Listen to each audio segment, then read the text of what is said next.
Mira, básicamente el mundo está cambiando y cada vez que cambia necesitamos nuevos conceptos para entenderlo y explicarlo.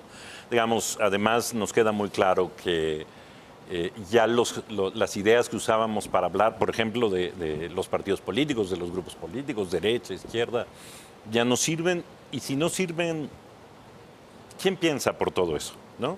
Entonces, claro, la filosofía sirve justamente para pensar en los conceptos generales. Por ahí un ruidito de si la palabra filosofía debe aparecer en terreno constitucional. Lo mismo pasó con el mundo del deporte y decimos, pues que aparezca o no aparezca la palabra deporte en la Constitución, pues no va a ser que la CONADE se sienta obligada a que haya mucho deporte para todos, ¿no? Exactamente. Pero sí vale la pena. ¿Cómo ves este ambiente? ¿Por qué la necesidad de tener filosofía en todos lados? Pues mira, en realidad me parece, digo, ahora que se está discutiendo el artículo 3º constitucional, hay una propuesta para que la filosofía quede inscrita en la Constitución como parte de una educación obligatoria. Y me parece que esto es en realidad una propuesta que viene por la sensación de que la filosofía está siendo desplazada del mundo cultural en general. En México no hemos tenido mucho éxito, digamos, con la filosofía.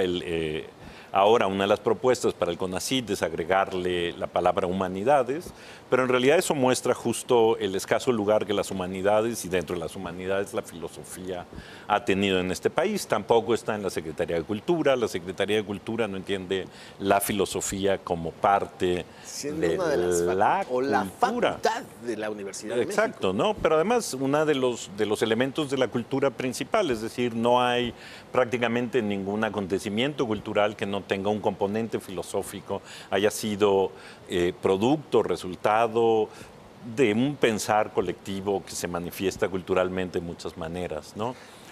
¿Por qué esta represión de los sistemas educativos contra la filosofía? Pues Cuando debería ser, insisto, los jóvenes de repente filosofía es me alejo un poco porque fuchi o es muy serio, es muy, como le han puesto muchas etiquetas, pues, ¿no? sí, claro. Digo, estamos viviendo una gran transformación, digamos, hasta el siglo XIX, que la filosofía era como el pináculo de la cultura y de la educación. Y entonces, claro, sobre todo las artes manuales, las tecnologías, se encontraban, digamos, como en un lugar no privilegiado. Ahora eso se ha invertido. Las tecnologías, el desarrollo, las ingenierías se han convertido pues como el gran éxito cultural, ¿no? Los grandes cambios se los debemos a gente que ha impulsado la transformación tecnológica. Y entonces pensamos que la producción artística, que la reflexión en general sobre el acontecimiento no es importante. Y eso también me parece que en eso ha influido también un poco que la filosofía ha quedado encerrada en los muros universitarios, sin que realmente haya un diálogo público y una interacción. Claro, esto sobre todo en países como México, incluso como Estados Unidos, no así en Alemania, en Francia, en Italia, donde el filósofo finalmente forma parte de una capa cultural que está en un diálogo público. Y con grandes seguidores. Y con grandes seguidores. Una de las intenciones de abrir este espacio, Ernesto, es que este país está encrespado, este país está polarizado y que la reflexión nos puede ayudar a encontrar el mismo barco. Pese a todo, estamos en el mismo barco, diría Peter Sloterdijk. Exacto. ¿No? No, incluso, mira, el problema es que estamos viviendo un cambio cuya dimensión realmente no estamos alcanzando a comprender, y no la alcanzamos a comprender en parte porque lo estamos viviendo inmediatamente, pero en parte también porque no tenemos los recursos para entenderlo, los recursos conceptuales para entenderlo.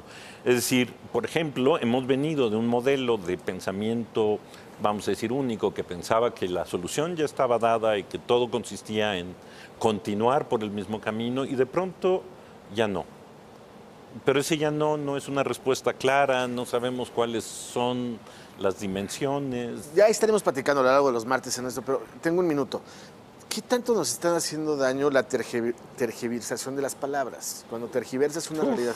Este asunto de posverdad, este asunto de...